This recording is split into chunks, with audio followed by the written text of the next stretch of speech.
Hey everybody, what's going on out there in Facebook land, YouTube land, just in the internet in general? This is Greg and Carolyn Napier coming to you live on location from Indiana.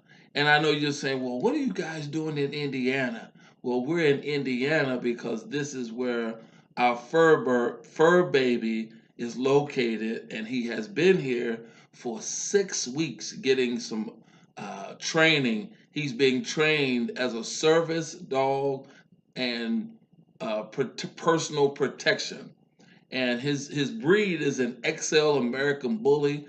And I'll share some information about him later on my page, whether it be on YouTube or Instagram or Facebook, and you'll get to see him. He's a wonderful, wonderful dog. He's a big old baby. He's 10 months old as of this shooting, and he's about a little over 100 pounds, and he's just one big old fur baby. And we actually came up yesterday, so today we're going to go back and go over the trainer who. And actually, what's so interesting about this is the trainer is also the breeder itself. We bought the puppy from him, and he actually turned around and trained Shaka as well. Yeah, I didn't say that. His name is Shaka. Yeah, his daddy's name is Mandingo. But what's so interesting, his grandfather, which Shaka's grandfather's name was Trauma. And that was the reason why I chose to go with this particular breeder, is because I have been following Mr. Shout out to Mr. Larry Broadnex, because he is a phenomenal trainer, breeder, just an all around real good guy. My wife and I have come to know him and have some intimate conversations with him over the last few months, and it's been phenomenal. And we are pleased with what we have seen. Would you say that Shaka is 180 improved? degree I mean, turnaround. it's phenomenal. I'm looking forward to sharing him with the world. And just to give you a little backdrop, I've been wanting this particular breed for a long time. And I know you're probably saying, well, what's an XL American Bully? Well, I'll tell you to go Google it, and you can find it out. It's not a pit bull. You know, people look at it and say, oh, that's a nice looking pit bull. No, he's not a pit bull, even though those are nice, and we have owned pit bulls in the past. But he is not a pit bull. But we're here to talk about owning a piece of Of America. America. And the reason I started with that is because it costs money to buy a purebred dog. It costs money to raise a purebred dog. It costs money to feed a purebred dog. Period. It costs money to have any type of pet. We wanted a pet of this nature for a long time, but we just didn't have the money or the resources because we have made some bad decisions over the years. Carolyn has been retired since 2006. I retired in 2008, and I made some bad financial choices along the way, and it was devastating. As a matter of fact, we survived two bankruptcies, and it was just ugly. I mean, when I say ugly, it was just ugly, ugly, ugly. I mean, our credit was in the low 400s. We didn't have any money in the bank to save. We were truly robbing Peter to pay Paul. And here's the interesting part about this. We were both retired. Remember I said Carol's been retired since We weren't 2000. retired with the first We bankruptcy. weren't. We weren't. We were working. Hmm. Made some bad decisions. We were retired. We retired in 2006. Carolyn did, and I retired in 2008. And we came back. We were in Columbus. I remember distinctly when the man says, well, hey, you got to wait 7 years before you can buy a house. That was in 2003 when we were told. When we, That was 2002. after the first That was after the bankruptcy. first one. That was in 2002. I'm telling you this story sort of makes sense to you. And what happens is this was devastating to Carolyn and I. We had went from making a lot of money over the years to just squandering money. When you don't understand a thing, you will You'll abuse it. abuse it. When you don't understand a thing, you will abuse it. And people need to understand the importance of having money, because you don't want to get to the ripe old age of where we are. And I can share my wife's age, or she can tell you herself, but she's right here and she doesn't have a problem with it. She's 72. She'll be 73 in October. I'm 64, will be 65 in February. And we definitely didn't want to be in a position where we would have to go into the workforce. That would be just insane. And Einstein said if you continue to keep doing the same thing over and over and over, expecting a different result, that's insanity. And I didn't want us to be insane. So I said, well, I got to do something. So I started listening to different people that were giving me some great advice, but I got to give a real good shout out to my friend, my mentor, and just a person that has a heart of gold, and that's June Collier. I reached out to him in 2016, and I said, man, I didn't tell him the whole story, but I just told him enough. He told me, he says, Greg, if you do everything I tell you to do, everything will be fine. Are you teachable? Are you coachable? I said, yes. I've been in this industry full time since 2010. And I said, June, yes, I'm teachable. Yes, I'm coachable. He said, Greg, if you follow these guidelines and these principles, and I can assure you that the system works. But you got to work the system, and you got to be consistent, and you have to be persistent. And I take a line from one of my authors that I've read some lines on. It's called Og Mandino. He says one thing. He says, "I will persist until I succeed." And I was determined. So before I could share it with my wife, I just put my head down and went to work. I didn't bring my head up until things started to turn around and I could see, I could see light at the end of the tunnel, and it was like, whoa! I was like, this stuff really does work. So I kept applying, and it just kept working, and stuff just kept falling off, and things just started getting better and better and better. And we went from what was your credit score at the time? It was below 500. Mine was below 500. But I started working on mine first before I came over, and the next person that I was going to help do it was going to be my wife, of course. So I wanted to work on me first to make sure that this thing worked before I, take Carolyn down a rabbit hole as well. So I completed the process and took my credit out of the toilet. And I can say, as of for the last 2 years, consistently, I have a high credit score of 769. It would be in the 800s, but we refinanced, and I'll talk about that here in a few minutes. And then once that happened, I started helping my wife, and she started applying the same process that was taught to me, and she brought hers out, and she's in the high 740s consistently. And the same thing, I was almost at 800 till we refinanced the house um, That we're currently living that in. we're currently living in. But when we tell people what our uh, rate of interest is on our refi, people look at us and go, no way is your percentage that low." Yes, Well, it way. is. Yes, way. But one of the things I want to say is that when we start rebuilding our credit, on one of the credit scores, I didn't even have a number, and it wasn't.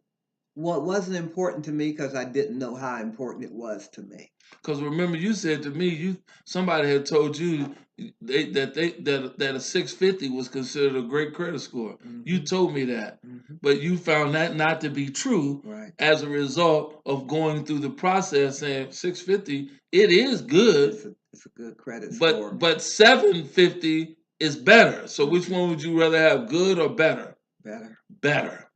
What did better do? Better took us from 6.5 interest rate. When we started, we had a 6.5 interest rate. When we were finished, which we did the last refi, we refinanced the house twice. The second time it dropped to 2.65 and we were elated.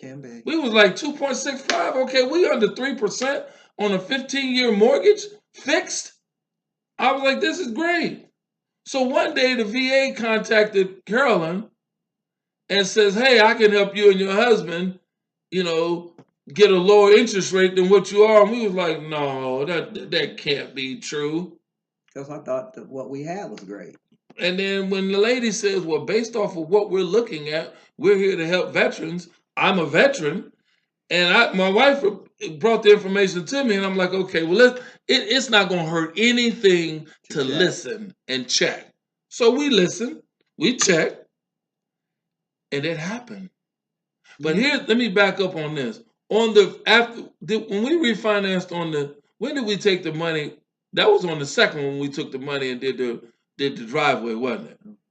That's it. That's why I want to, because we want to take our time and share, because this is going to help somebody out there, because there's some people out here who are definitely struggling. There's some people out here that can't have the ends meeting. And we want to let you know that we're real people in a real world who had real problems. When we went from 2 cars to 1 car to no car and back to 2 cars.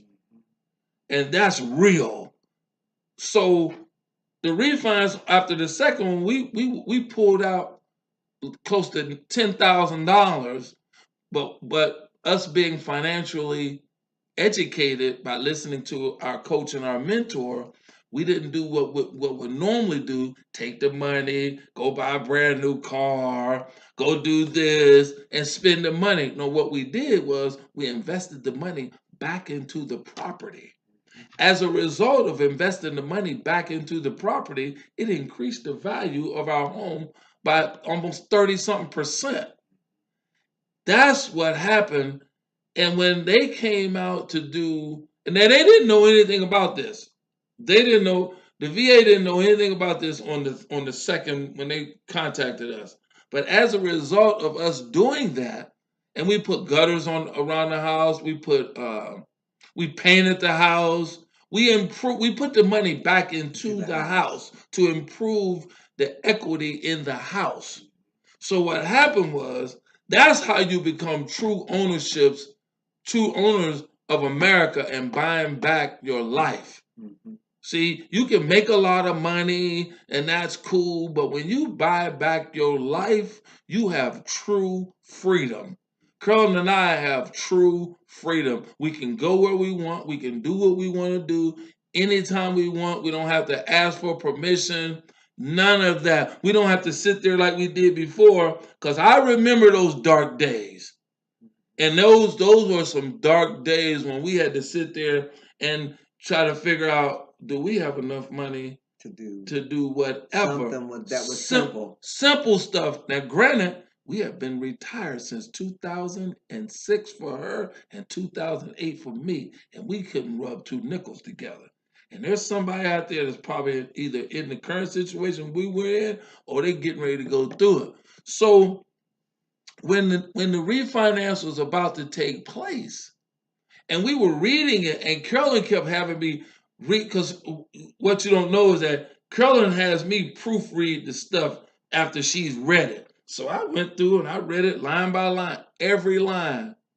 And it says it's going to be a 1.87% interest rate. Nothing's going to change. Your payment's going to be the same. It's not a balloon payment. No. Did the payment change? The payment could have changed. It could have changed. We opted to pay the same amount as we have been paying so that the house gets paid off faster. Hallelujah. So we're saying this because we want to help as many people that want to be helped. Because we understand how that works. We couldn't do the things that we're doing. We couldn't go out and buy a purebred dog and feed the dog. We have 2 dogs. We're taking care of two dogs when we couldn't even take care of ourselves before, let alone two dogs. What's the One thing? dog. What's the thing we like to say? There is life after bankruptcy. There is So life for after people who are bankruptcy. going through, and I think the greatest thing, if I would share anything, is that we have been taught to be embarrassed about bankruptcy. Be transparent. But I'm gonna tell you something. We learned so much through going through bankruptcy, Woo wee. and we have a lot of people who've contacted us who are getting ready to go into bankruptcy. And the one thing I would tell them: hold your head up high. You know, sometimes, and on our second bankruptcy, it was the economy that got us. Correct. We thought Smashed us.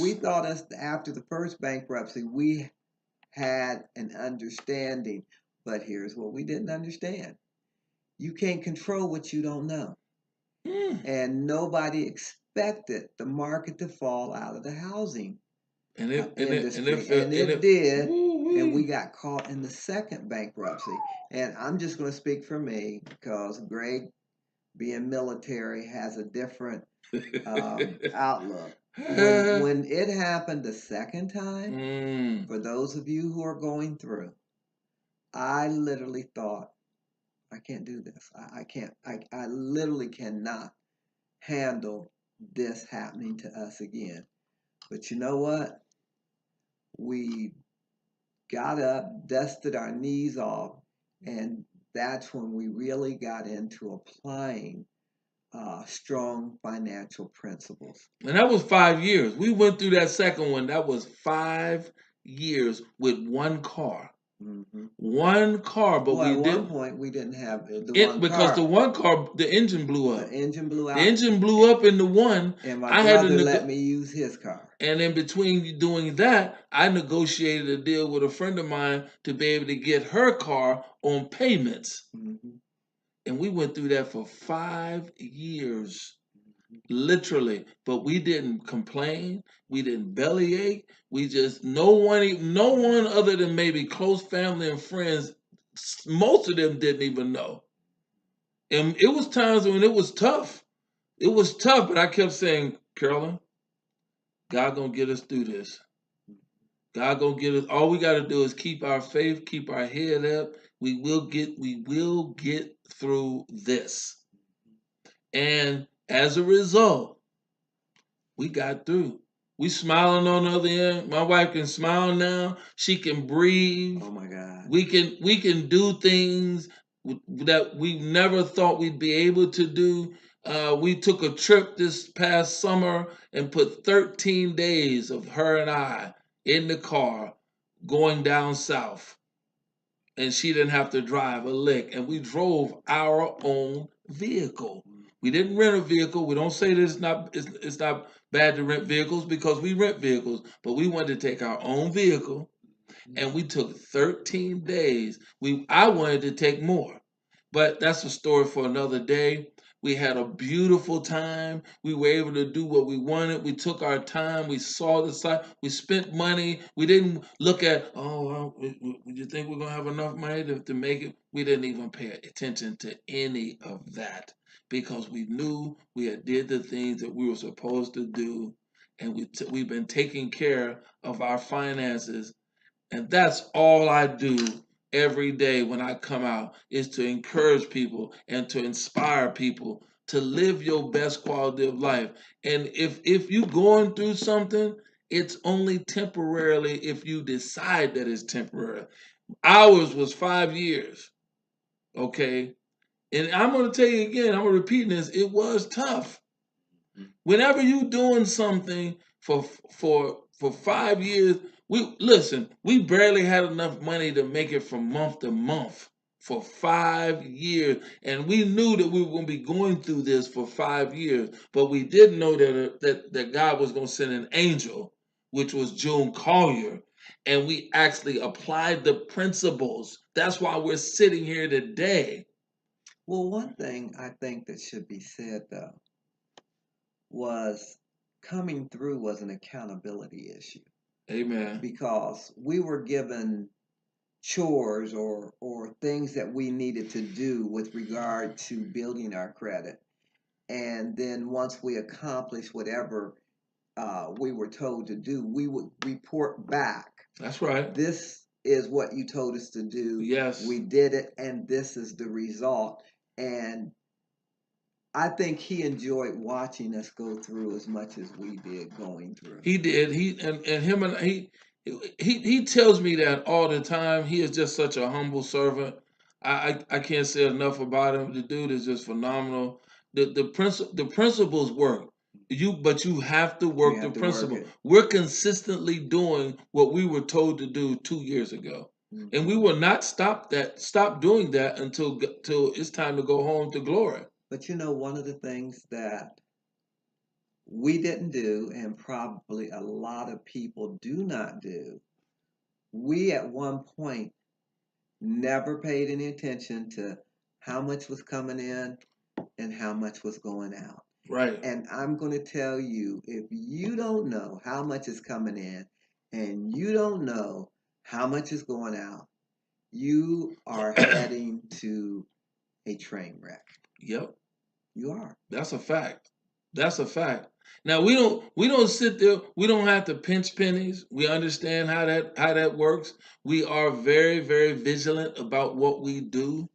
We know that we have to have our money growing for us. I talked about that in a video a couple days ago, where you have to turn your money into soldiers, and they have to go out and work for you. Your money has to be working for you, especially when you get to this age here. But the best part about this, the information that we're sharing with you now, had we been applying that when we were in our 30s and 40s, we probably wouldn't be having this conversation. This I know for a fact. But one of the things I think we have to give credit for, you see our shirts on a piece of America. On a piece of America, baby. Powered by MyEcon. When I tell you, if people use the principles taught through MyEcon, if they use the principles taught through MyEcon, money would never be their issue. Never. And here's the deal. MyEcon just simply means my economy. Your economy. Greg Carolyn's economy. That's all MyEcon is. You still have to apply the work.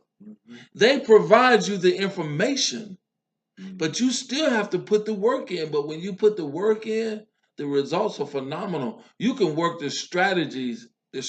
That's all we're talking about in this whole time is working strategies, not bringing people in, even though you can do that and other people can do what you're doing. That's a beautiful day. That's a time for another video right here. When you work these strategies and you work on your finances and you get yourself out of the toilet, then you will be able to share your life experiences and your journey with people. That's all we're doing, is sharing our journey with you and our story. Because you know what's interesting? I never thought about it till just now. Look at all the years we worked. Thank you. Look at all the years we worked. 38 years for Carolyn at the Postal Service. 25 for me. An emergency fund. Never. You know what I thought emergency fund was before I got educated here? Was to have a separate credit card in the event of an emergency, until my mentor told me that's just another bill. And he explained it to me how that was another bill, because he said you were already in debt, okay, or you didn't even understand what an emergency fund is. So you got this credit card over here, and let's just say you got an emergency, you need 4 tires. You got $1,000 on this for this credit card, and you buy the tires. Okay, when the following month comes, do you pay the $500? No. You make minimum payments. So guess what you just did? You just added more debt. And interest rate on it. And interest rate. Because you wasn't looking at your credit, so your credit could have been in the toilet at that particular time. So you're paying a high interest rate, and now you've added to more debt to something that you didn't need in the first place. That's just a little bonus. That was a bonus clip right there. Thank you for that, girl. That was a bonus clip right there. I hope y'all heard that. That was a bonus clip. And as we sit here and talk about all the different things that we could tell you about, but I just wanted to let you know that we are just two real people in a real world who had real problems, but we And face them. understood how to face them. And now we can hold our heads up high and be proud and say, yes, did we go through that heartache and pain? Yes. But was there light at the end of the tunnel? Yes. We faced that adversity, and I'm going to tell you, and I keep telling people this all the time, it was tough. But I can tell you without a shadow of a doubt, just closing up here, we went from all of that stuff to now we got two cars that we don't make any payments on that work great. They're gently used. Carolyn drives a 2011 Audi. Uh, I drive a 2007 Hummer. I'll tell you all that story at another day, how I acquired that Hummer. And it's a phenomenal story. We went from doing all of that stuff. But what's one of the most interesting things about that is the only debt that we have is our mortgage. And the only reason we have the mortgage is because we listened to only reason we haven't paid the mortgage off because we were en route to paying the mortgage off. But our mentor told us, he said, Greg, you're already at this pivotal age here. You don't really need to pay the mortgage off. Take the money that you were going to pay the mortgage off with, add it to your investment account to increase the amount of money that you got working for you while you're paying the mortgage off. And if you have to go 15 years to pay the mortgage off, so be it. But at the end of 15 years, you're going to be you have grown your financial investment portfolio on top of your emergency fund along the way. Can I say this? Yes. One of the things that I enjoy about being at this point in our lives is that now we'll do something and we'll say, do we have stock in that? Ooh. And it's almost to say, and I'm just going to say this, where we buy gas, where we do our groceries, whoever's getting some of our money, we have stock with them, so we're getting some of that money back. Because when you're saving money, you're making money. And if you're going to Walmart, that's an interesting point. I'm definitely gonna close on this, but if you're spending money at all of these different entities on whatever city or state you're in, you should find out if they're publicly traded so you can buy stock in that company. That's owning a piece of America. That's true ownership of America. If your money here's one thing: if your money's in a bank of any sort, you should own stock in that bank. Why wouldn't you own stock? You trust that bank. You trust that bank to put your money in there. So why wouldn't you own stock in that bank? And if you say you can't afford to buy stock in that bank, you're lying to yourself. You lying to yourself. You go to Walmart. You go to department stores. You eating out at different restaurants. You putting gas in your car. You all of these different things. You have a cell phone. Most Americans have a cell phone. We're on this live from our laptop computer. Okay, Microsoft owns the software. Some Intel is the hardware for the computer. Why wouldn't you own stock in it? You own an Apple phone. Why wouldn't you own stock? I don't even own an Apple phone. I have an Android, but guess what? I got stock in the Android phone company that has my phone, and I own stock in Apple. It only makes sense. That's how you own a piece of America. That's exactly how you own a piece of America. We like to stay at the Holiday Inn Express. Guess what? We own some stock in Holiday Inn Express. We travel at a discounted price all over America. Yes. Membership has its privileges. Yes, it does. I'm just saying I can go on and on and on, and you ain't even seeing this. This is getting better and better and better because we planning right now to go to a trip to Hawaii, and it's gonna be off the chain. And we're gonna spend more than how many days you want to spend in Hawaii? Because you keep 10. She says 10. I want to go 14 days. Well, we can go 14. Go 14 days. We'll compromise and see. 14 works. 14 work 2 weeks. Yeah. Girl don't want to spend no more than 2 weeks. Her birthday's coming up in October. She still hadn't told me what she want to do for her birthday. Mine's coming up in. I told you what I want to do. Well, tell me right now. Tell everybody. Tell the whole audience. Tell them I live. want to go on a balloon ride. Oh, the balloon ride. That's correct. You did say that. I'm so sorry, honey. You did say you want to go on. Am I going on the balloon ride with you? Yes. Oh, okay. We're gonna go on the balloon ride together. The balloon ride for her 73rd birthday. I don't know what I want to do for my 65th. It's a monumental thing. It's a little emotional for me. Turning 65, I'm actually looking at this like Medicare. Shut up. See, my wife got jokes. She got jokes. See, we we was already having fun, and just to tell you this, Carolyn and I have been married for 35 years. Yes, and she's still my friend. I don't like a lot of things she does. She don't like a lot of things I do. But we always. Why do you always say a some lot? things are well, It's not a not lot. a lot. There are things you do I don't like, Okay. but it's not You a always lot. correct me. It's not a lot. I love when she corrects me because I'm gonna always say something out of pocket, and then Carolyn will come in And I will say something. and she will correct me, and that's a beautiful thing. That's a beautiful place to be. And so I want to say that I love each and every one of you. God loves each and every one of you, and we just want you to understand that your current situation is not your final destination. And I don't have a link for you to go to. All I have is for you. If you want to experience what Carolyn and I are experiencing, you owe it to yourself to contact either one of us, and we'll help you. But you got to be willing to help yourself. That's just the bottom line. So go with God. Have a wonderful and phenomenal day, and understand, and just go out and hashtag own a piece of America.